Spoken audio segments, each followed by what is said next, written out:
Welcome back to the Chicago Tomahawk. I'm Mike, and I got my line mate Matt with me. And today we're going to go over the Blackhawks news. The All-Star game is finally over. We get some regular season hockey. Hawks dropped 2 games since the All-Star break. 2-1 loss to the Wild, 4-3 to the Rangers. That Rangers one, man, that was a close one. And you know what? Is this, one of those things where we could say the Blackhawks are playing really well and they're hanging in with some of these teams? And then there's other games where they don't show up at all. But the Rangers, they have a little bit of a goalie issue going on. Shesterkin's having a little bit of a bad run. Maybe they're giving him some time off and letting Jonathan Quick take the net for a little bit. Matt, what do you think about the Blackhawks and the Rangers game? And what does that tell you about the Rangers? Yeah, I think the Rangers are in some serious trouble if they are, struggling with the Hawks. I mean, we're right now, we got some really good, promising young guys in there, like Vlasic and Korchinski on the back end, and Mrazek's been solid in net. They played hard. They do play hard, but they just don't have the personnel to match up with like a Ranger team. Like, got the Breadman, Zibanejad, Adam Fox. I mean, Lafreniere is playing good, and you know what? They skated hard till overtime, and I knew in overtime the Hawks just couldn't get the puck. They couldn't win a face-off, and the Rangers were just kind of toying with them and finally scored. But I don't know if you noticed it. Like, during their, celebration at the end, they looked pretty mad, the Rangers. Like, they didn't look happy they just won the game. They were pretty much like, yikes, we probably just saved ourselves a tough skate from our coach tomorrow morning. I was going to say. That's the kind of look I got from it. But had suicides written all over it. Exactly. Like, we're going to be puking by 9 a.m. tomorrow because we barely beat this garbage AHL team. That's an NHL team. But I credit the Hawks, man. They play hard. It's just it's going to be rough to the end of the year pretty much. But I'm looking forward for, Bedard getting back. I'd like to see him get 25 goals this year and win the Rookie of the Year. That was my personal goal for the Hawks. I think that's a good one. But, I mean, New York's, they got to play the hot goalie. I think Jonathan Quick, I think you sent me something. He's 3-1 in the last 4, and I think he's got a couple shutouts in there. And, he's still a good goalie. And I'm betting the Kings are regretting that. Can he stay healthy? Right now they're they lost a coach. They're having trouble, finding the guy in net who wants it, and Quick still got it. And I listened to an interview with Dustin Brown maybe a couple weeks ago saying that he loves that Jonathan Quick is just tearing it up right now. And he's like, sometimes the analytics people just need to go away and, you stick with your guy. And it was kind of a jab at the Kings, I think. Oh, wow. And, he's a legend with the Kings, Brown. Yeah. So, these guy's got 3 cups, 2 as a starter. And, if he keeps playing this well, maybe he could, bring the Rangers there. But they better find it out quick before the playoffs, because if they had trouble with the Hawks, they're going to have trouble with the first round, whoever it is, because the East is so good. It is, man. The East is, it's just so strong from the top down. It's like pick your poison for who you want to play in the first round. With that being said, with so many strong teams, a team like the Rangers, who have these high hopes of going to a deep playoff run, you would think that obviously this is a little bit of a wake-up call, this game with the Blackhawks. And to be honest with you, we have to give the Blackhawks credit. Yeah, sure, they don't have all of the talent in the world, but these guys do play hard, man. And these are the type of guys that when this team turns around and we have some of these guys who are left over from this time, they're going to be the leaders in that locker room that are pushing, the new guys per se. Like, hey, man, we were here when it was really bad and it sucked and we were losing games every day. Suck it up, skate harder, work harder, nobody cares, type of a thing. And kind of like, bring up a football reference, kind of like the Detroit Lions. Their head coach was actually a player on the Detroit Lions when they went 0-16 for a year. Now there's still a couple guys that are left there. He's the head coach now, but he was around for that time, and they made a decent playoff run this year, and kind of instilling that winning culture and pushing the guys like, hey, look, we know what it's like to be really bad here. And I think the Blackhawks are going to have that pretty soon, just having that core of guys that can push, I don't want to say the outsiders, but the newer guys that have come in to play better. Matt, you mentioned Alex Vlasic, man. This kid's really, really impressive. Do you think that we should just put him and Korchinski on a line and just let him figure it out for the rest of the season? Yeah. Yep. I would love to see that because I always go back to 2006. Keith and Siebes, they played together pretty much the whole season. And it was rough at times, and I'm sure Nikolai Habibulin and that was pretty pissed off that he had to play in front of these two guys. But you know what? Look what happened. With all the experience, all the time they were getting, they got 3 Stanley Cups together. And Duncan Keith got a couple Norris trophies. Siebes got a couple big OT, winning moments in his career. He's a solid, huge, great two-way defenseman, Siebes.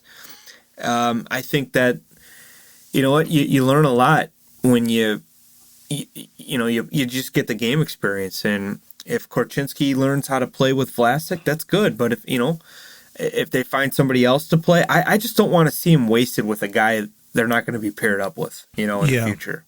Yeah. Well, nothing against Jones, nothing against Murphy. I would like to see these guys develop something together, some chemistry, and it lets Korchinski be himself. Like, Vlasic is a stay-at-home guy. He's being touted as the next stay-at-home defenseman for the Blackhawks. Everybody's raving about him, and it's great. And I'm glad. We haven't done it much, but I know we talked about it. We both liked him. I remember talking. Darren Pang was just raving about him early in the year. Like, he loves this kid, and Panger's spot on about a lot of stuff. He's like Eddie Olczyk. They know their stuff. We've always said good things about him. He's got a weird number, though. Number 72. You don't see that much, but it's who cool. else wore 72? Cool. Breadman. Yeah, he did. Yeah, he was pretty good. But yeah, he did great for the 2 years we had him, and Bowman shipped him away for a 20-goal guy. But he was also a 2-time Stanley Cup winner. That's true, but he kind of fell far after that. But getting back to Vlasic, he local Chicago boy, you love that. The hometown kid. I hope the Hawks just do a better job with marketing with these guys. We know Bedard is the man for sure. He's going to get all the accolades and all the. I don't know if you saw his TNT thing introducing. We're saying that we're getting the Winter Classic next year. Yeah, it was cool. But Did you notice that he had when he was looking out the window, he had the C next to his face? I did. That's pretty interesting. I know you're not going to be too happy about that because you're big on the Foligno. I am, man. Train. Yeah, I am too. He's freaking earned it, man. I just think it's tough. I think he's going to have an A. 2 years? For his just give it to him for 2 years. Yeah, like, you don't need the C to be the leader. You don't. So, you don't need the A to be a leader on the team, but yeah, that is weird. It's a little coincidental. We'll see. See what happens next year. Maybe they'll wait to announce it, but I don't think he's ready, quite honestly. I don't either. I don't think he's ready, and there's nothing wrong with that. I mean, not all guys are wired like Taves and Steve Yzerman, they're not. They're just not those guys. But and it's not a knock against him at all. To say that he's not, I mean, it's an incredible responsibility. I just think that it would be a good idea. I mean, he's freaking 18, man. Yeah, he's going to be 19 next year. He's in still July. A teenager. And that's a lot to ask a kid who's probably the youngest guy on the team, and he's the guy they're all rallying by. Well, they're doing that anyway. Yeah, I just think that it's hard. It's hard. I just think it's a good idea. Foligno is tried and true. He is someone who can, if you want to put him in front of the media, fine. He has no problem with it. He can do whatever you need him to do with no problem, and mentor Bedard. It's a sign of, like, hey, man, we wanted you to come in here and show a little leadership, and you've done that in spades, and we want to reward you with that. We want to make you something that they'll never be able to take away from you. You'll be a Chicago Blackhawk captain. and then you can hand it over to Bedard, next year or when you retire, essentially. So he signed that 2-year deal, right? So 2 years, 2 seasons, very fair, man. $4 million. By that time, man, Bedard he's already established himself in the locker room. He's been there for 3 years at that point, and he's ready for it. At that point, he could say, "Who deserves this more than I do?" Especially if I'm going to be leading this team where this organization is looking for it to go. Though I notice a lot of things, and like you said, we're not in the locker room, and we know Nick Foligno's a very vocal guy. He seems to be, great teammate. But there's other things I see that, leadership qualities when Bedard is. This dude never wants to get off the ice, and now it's contagious. A lot of these young guys they're playing with him. They're taking extra shots. They're working on releases, skating. Even the goalies are coming out, taking shots, and it's like, I'm sure the Zamboni driver is like, "Hey, come on, I want to go home. Yeah. I'm turning the lights off," and Bedard's probably saying, "Just leave the key in there. I'll do it." Yeah. Because I don't want to leave. That's great, man, and I think that's a sign of a great leader. Yeah, it is. Honestly, the work ethic, it's very contagious for a young team, and I just don't think he's ready yet. I think another season, and maybe on the third year of his entry level, would probably be a good time to give him the C. Yeah. So we might even see 3As again, and maybe he'll have one next year. He'll be like him and Foligno will be the permanent A guys, and then whoever earns the other one. I think that would be a good thing. How about this, Matt? We give it to Foligno for 2 years. Okay, he wears it for next season, this season after that. Okay, that third season, it's Connor Bedard's contract year. They announce him. They assign him to an 8-year deal. I wish we could do that. 8-year deal worth probably 15 per. And you think so? And he's going to be the next captain of the Chicago Blackhawks, and so the New Jersey right there. Those jerseys are going to disappear off of shelves, and I think that's how they're going to do it. Jacket that he wore. Yeah, I was actually asking. I'm like, where's this jacket at? Can I buy this yet? My God. It's like a Masters jacket. Everybody wants that gold jacket. Gold jacket, green jacket. Who gives a shit? Yeah, I like it, man. Yeah, I could see that happening, making it a big, like a big deal. Yeah. Where, they're in front of the cameras. And like they did with Taves. I was at that first fan convention. Oh, okay. They introduced Kane as the Rookie of the Year, I believe. And they introduced Taves as the next captain. And that place erupted. It was so cool. And I could see, the Hawks doing something like that, making it a big deal with cameras all over, and I mean, it'll help kids are obsessing about this kid. Mm-hmm. My kids are baseball guys, and they know Bedard. And his teammates know Bedard, and they're outside trying to do Michigans, and it's driving me crazy. But he's definitely helping the game grow, which is a great thing, and I'm glad he's on our side. Yeah, 100%. To go back to Vlasic really quick, this is the last year on his entry-level deal. Matt, what do you think? What kind of money? What do you think? Let's do a couple scenarios. Let's do the bridge deal, and then let's talk about long-term. The Devils got a huge deal with Jack Hughes, getting him at $8 million for 8 years. Vlasic, he could turn out to be the next big defenseman for the Blackhawks. It happens that way. A guy comes out of nowhere and he just shows up. Look what happened with Devin Taves. I think Islanders. That he just blew up on the Islanders, and now look at him. He's on Colorado, and he's essentially the Seabrook to Makar's Keith. Yeah, and it's insane. You look at that trade; they got 2 first-rounders. Yeah, or I'm sorry, second-rounders. The Islanders. He's one of the best defensemen they have. Oh God, they would have been incredible. And the Islanders have some good stay-at-home defensemen, but they thought that Taves wasn't as good as him. But look at him now. It's great. His plus-minus is insane. That's a head scratcher for me with the Islanders. I just don't get some of the moves that they do, but he's very incredible. But going back to Vlasic again, I think I don't think they're going to get paid more than $4 million on a bridge deal, and Okay. I'm fine with that. I think he's going to get around 3, maybe 4 tops, because they're kind of throwing that number around a little bit. The Hawks with Dickinson and Foligno recently. I could see him a 3-year, 4-year, $4 million deal, like 16 mil. I could see that, and I'd be happy with that because you got all that space.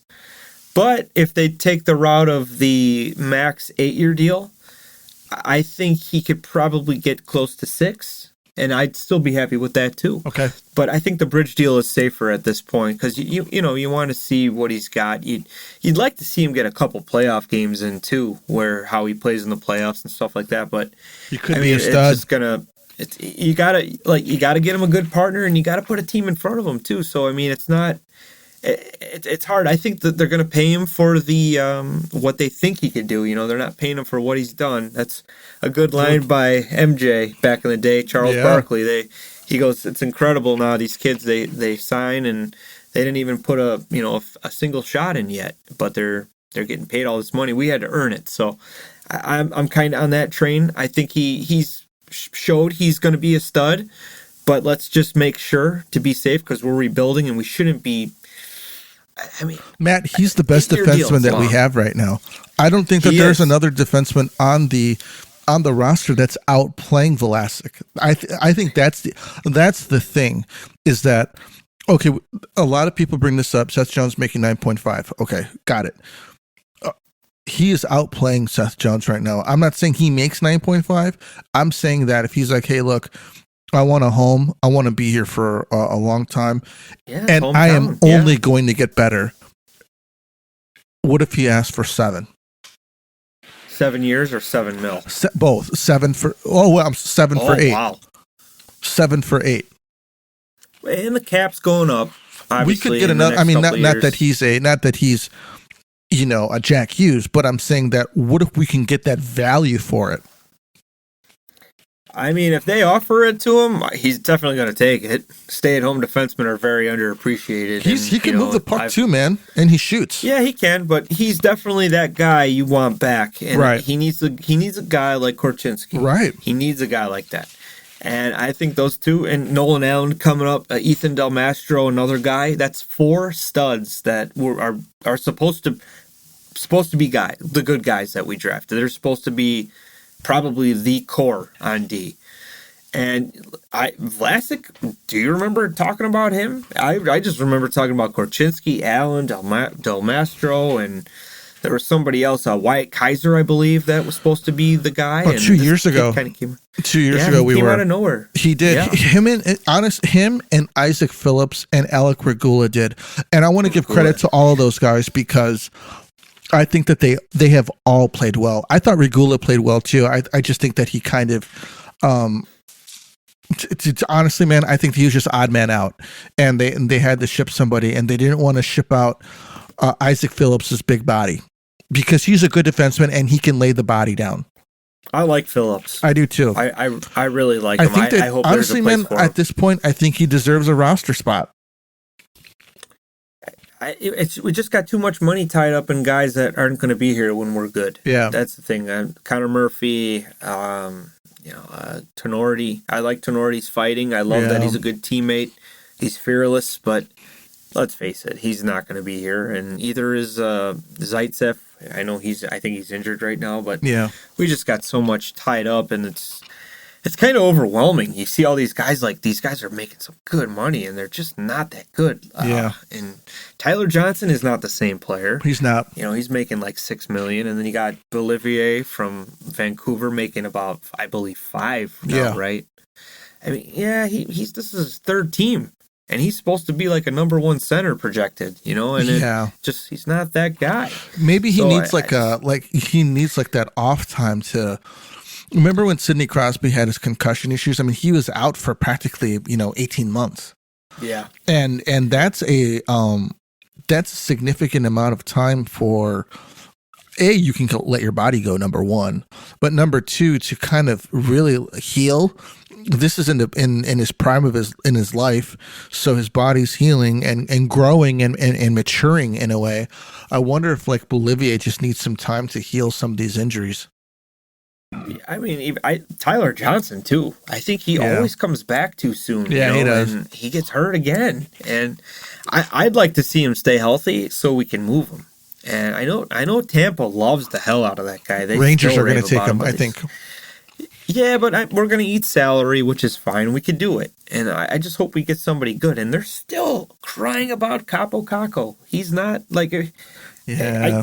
I think he's going to be a good player, dude. Win. Give the guy some. You got to give these guys time. I mean, Yeah. he's a top 6 role kind of guy. He's never going to be there on that team. Yeah. It's just a fact. There's too many good guys, and Lafreniere, he's taking that spot and running with it. No one's going to take that away from him. It took him 3 years to do it, too. They got him. They got. Which brings up another interesting point, but go on ahead, Matt. I'm sorry. Who was the All-Star? Trocheck. He's the second line center. Yeah. Kreider, Zibanejad, Panarin, and then Hedl just went down for the year. He had a bad concussion. That's like their top 6. Yeah. And Kako, you're going to put him on the third line checking? Yeah. No, I'm sorry. It's not even his game. That guy. He's not that guy. And if anything, if we were to move Tyler Johnson and they send us Capo Caco, people in New York are probably thinking I'm crazy, but I think it would be good for the Hawks and the Rangers. Yeah. You got a guy who won 2 Stanley Cups. Yeah. At least one, I know for sure, but this guy will help a lot. And that's something that New York needs. They need experience because they got some guys that haven't won the cup on that team except Quick, and he might be on the bench during the playoffs. So, I mean, I would love that trade personally. I think it would be great to give Caco a chance here. A 2-year, hey, we traded for you. We'd like to see what you got. We're going to give you top 6 minutes. Actually, top line minutes with Bedard. Go out and take it. If it doesn't work out, let him walk. Let him walk. Yeah. It's nothing Tyler to lose. Johnson. It's not going to come back and hurt us. Yeah, nothing to lose there. I wanted to bring up Lafreniere because it took him 3 seasons to get to where he is now. A lot of people are writing Lucas Reichel really hard, man. We need to give this guy some time. Do you think that he has that kind of time? It's so crazy how quick the media in Chicago turns on people. It's insane. Everybody raved about Reichel last year, how they were pissed off that he wasn't called up, and I was too. Like, call this kid up. He's tearing it up down in the A, And then this year he's going through a slump. It's new to him. This is new. This is his first year in the NHL as a starting guy. And yeah, it's slow, but again, you're going to put him on the 4th line? Sorry.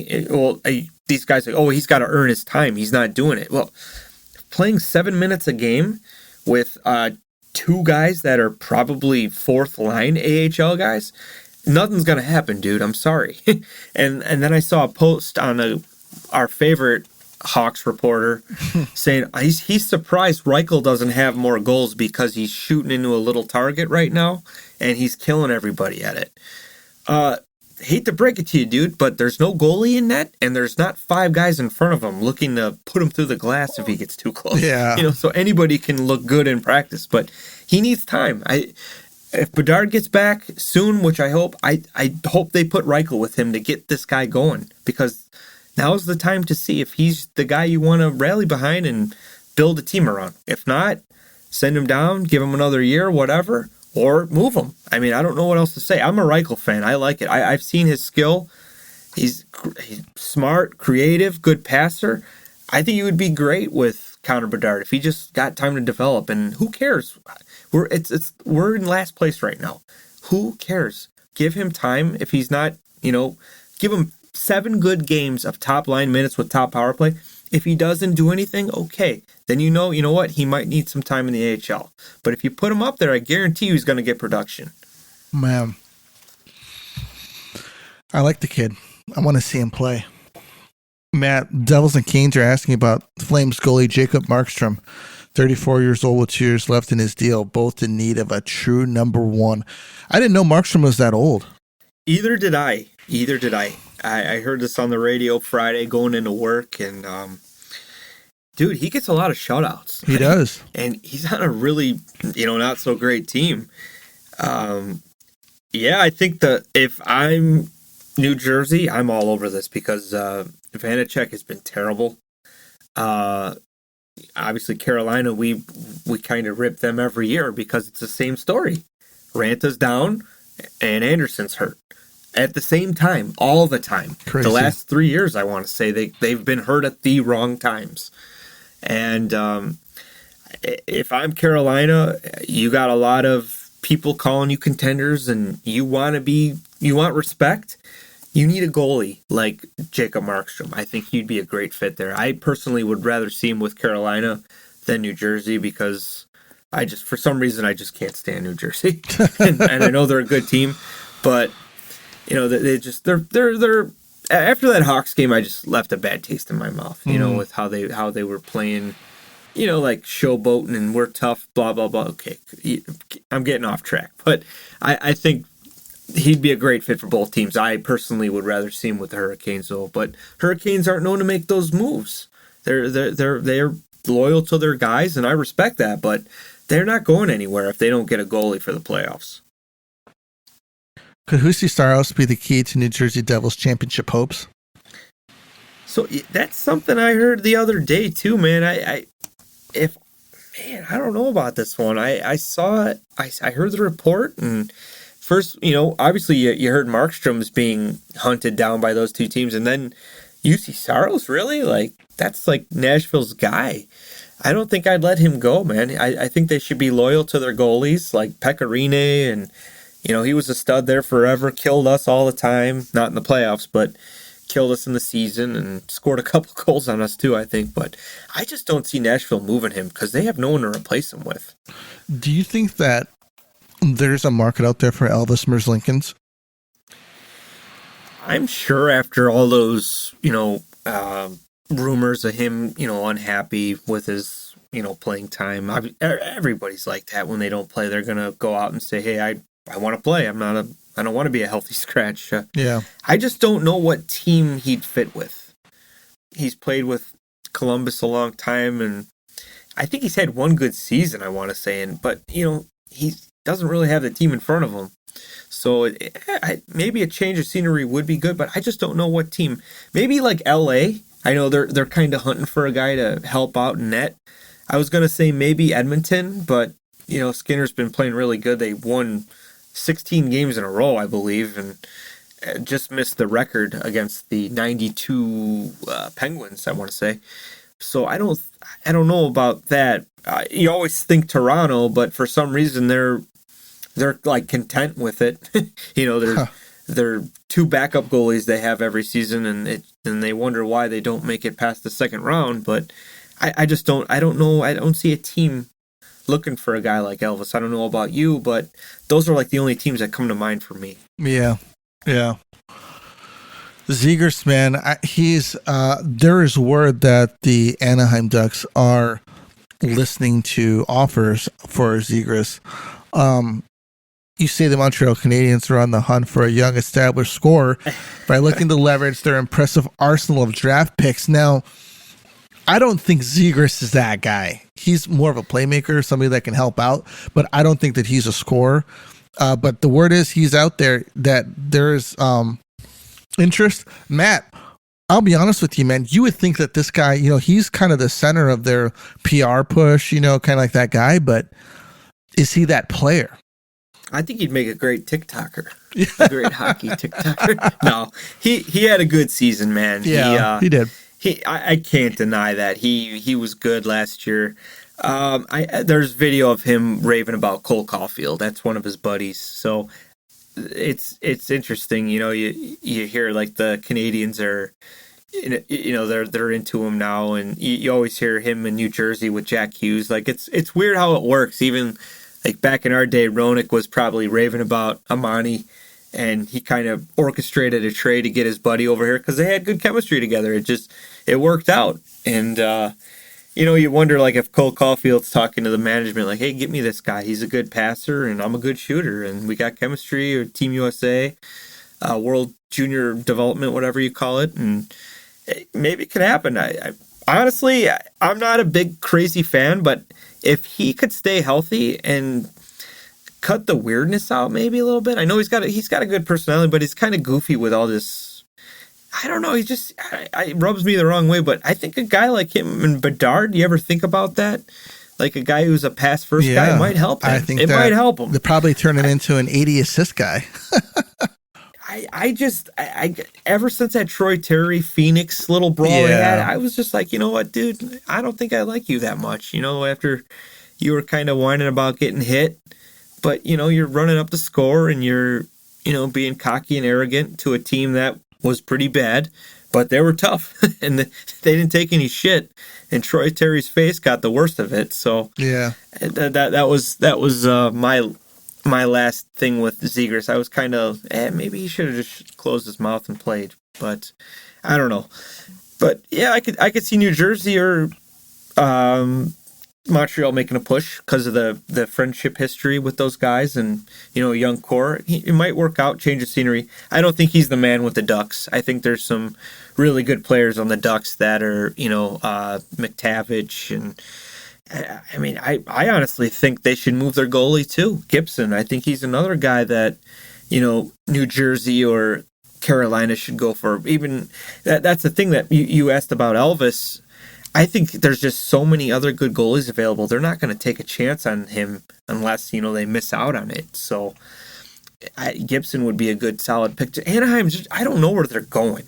You know, I think they're Zegras. I know moving Zegras will bring some more assets, which they need. But other than that, they're just kind of like, I feel like every year they're the same. You know, they're a little bit above the Hawks or a little bit below the Hawks, and they're kind of moving just as slow as us. We're just lucky we got Bedard to kind of speed it up a little bit. Yeah. Here's an interesting stat for you. Patrick Kane played his 1,200th game tonight. Yeah. So, yeah, it's good for him. Cool. You know, and I think they won. I think he got an assist tonight, too. He's been hurt for a while. That All-Star break benefited him probably. And did you see the cat drop the gloves today? No, I didn't. So he dropped the gloves with Ian Cole. He's about probably 5 inches taller and probably 80 pounds heavier. And the cat held his own, man. I mean, he got his ass hit pretty good. But he was swinging, and you know what? He skated to the box, no problems, and took it like a man. But I think it's cool, man, when a sniper all-star, not afraid to drop him. I don't think Matthews would do that. No, has he ever fought? I don't even think McDavid would do it, and they don't have to. But it's just cool when you got a guy like that not afraid. I appreciate that. What do you think about the Coyotes and possible relocation? So yeah, man, there was a lot of news about this week. I know Bettman was on Sirius Radio talking with Coolius about it, and they said they had like a very big announcement to make in the next week or weeks. He said, I was like, okay. So it sounds like Arizona doesn't want him, to be honest, and I think that's a good thing. I think this is the time now to move him, try out. You know, I heard Quebec City is a good possible destination with Salt Lake City if they don't want to move too far. It's kind of risky still. Like, you know, you gotta sell tickets there. That's the thing. And Quebec City is almost a guarantee. It's a slam dunk. I just don't know why Bettman wouldn't want to do that. So yeah, that's just my take. And I know JR on his podcast even said, if Atlanta gets another team, the NHL should just quit and Bettman should be fired because it's 3 times, you know, is just yikes. It's not a hockey town. It never will be a hockey town. You will not sell tickets. They shouldn't even be considered. So I hope that they listen to the people, because if they move it there again, I'm just gonna laugh, because how long before they move it somewhere else? Yeah, you know. And Quebec still doesn't have one. I'd like to see Quebec. I know they got the history stadium with the Nordiques. I'd like to see it. Man, I was watching some clips today, man, and there's just an absolute abundance of these guys skating around, doing circles, spinning, with the puck, trying to do these like these Michigan type goals, dude. It's like it's painful to watch, to be honest with you. Who do you blame for that? Zegras? No, I don't think so. I mean, it's like, okay, the dude tried it once, and then like everybody's like, all right, now we're all going to start doing this now. I mean, I don't want to blame him, dude, but it's like, and obviously it doesn't help that guys are actually pulling it off in games, but it's just I don't know. I hate seeing it. Yeah, I got to admit, man, my kid's one of them. He likes doing trying to do a Michigan and flopping his, I don't even know what you call it. Like, you just keep the puck on the blade and you just kind of keep saucing it to yourself. And I'm like, cool, man, but fire one top shelf, let's go. It's just what they're into. And I'm like, hey, you want to go for a skate? Not really. So, all right. So we'll stick to baseball, bud. I'm not going to be paying $5,000 a year for you to do some Zegras shit out there. It's not hockey. Yeah. I mean, it's very skillful. It's incredible how skilled these kids are. I see kids everywhere doing this stuff online, these little short videos, and it's incredible. But you don't see too many kids laying down a big hit anymore. And if you do see a big hit, you always hear the moms in the background screaming about, oh my God, that was dirty. It's like, no, that was pretty clean, actually. Your kid had his head down, Yeah. But yeah, it does suck. It's changing, man. It's bringing in like I said, the TikTokers, they want trick shots, like the dude perfect type of things. Oh, yeah. I'm going to shoot this puck over the scoreboard and land it in this hole, and this bucket's going to tilt over some water and spray that guy, Yeah. Why? Yeah. But I mean, they're drawing the attention to, Tyler Seguin and Jamie Benn were in a video with those guys, and they're incredibly skilled too, but Jamie Benn and Tyler Seguin could still play hockey pretty damn good. Yeah. They play. I know Jamie Benn, he's old school, man.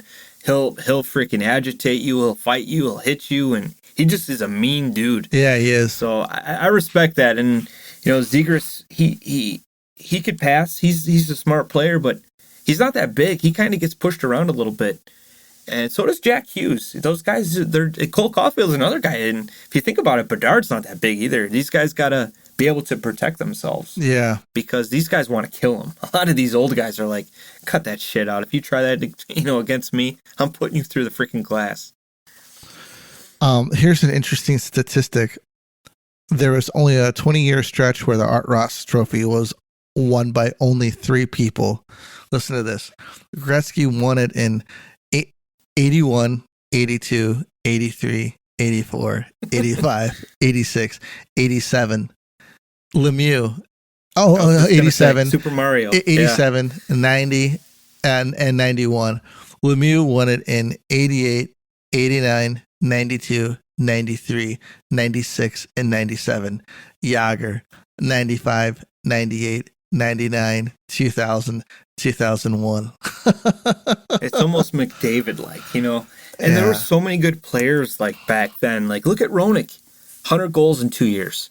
Yeah. He didn't even come close. He didn't, man. It's insane. Yeah. It's like Brett Hall, he scored like 76 goals one year, 72, whatever. Yeah. And all he said was, Gretzky's a freak. Like, how the hell did he get like 80 or whatever 92. it was? 92, yeah. How the hell did he even do that? Yeah. Because the guy's like 120 pounds with a jersey that goes down to his ankles, and he scored 92 goals a year. Well, all right, everybody, that's all that we got for you tonight. Catch us on Twitter. Let us know if there's anything that you want to hear, and we'll catch you on the next one. This is the Tomahawk, and we're out of here.